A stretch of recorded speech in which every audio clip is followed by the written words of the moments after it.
What qualities would make for the perfect ruler?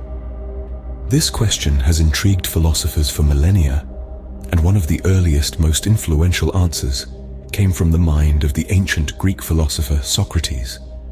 Socrates, as depicted in the writings of his student Plato, particularly in the Republic, proposed an intriguing concept that the ideal rulers of a state should be philosopher-kings.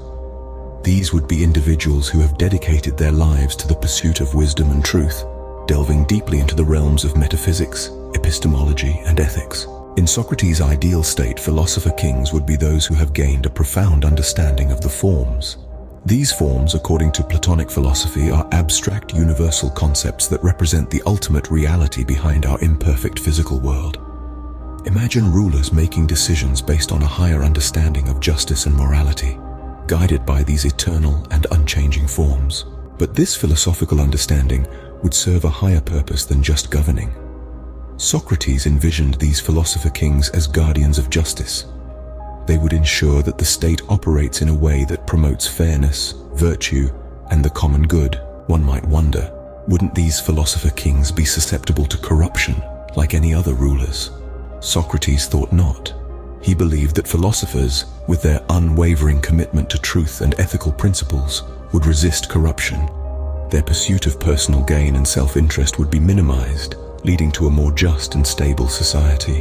And at the core of it all, the philosopher-kings would govern with a sense of responsibility for the well-being of the entire community.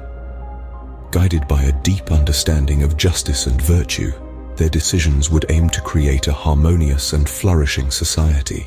It's important to remember that Socrates' concept of philosopher-kings is a theoretical construct, not a practical political system.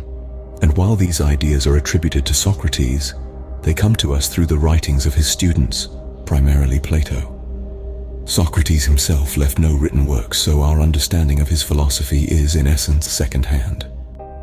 To recap, Socrates proposed that the ideal rulers should be philosopher-kings, individuals trained in philosophy and understanding the forms. These rulers would focus on justice, resist corruption, and prioritize the well-being of the community. A fascinating vision indeed of how wisdom and philosophy could shape the world.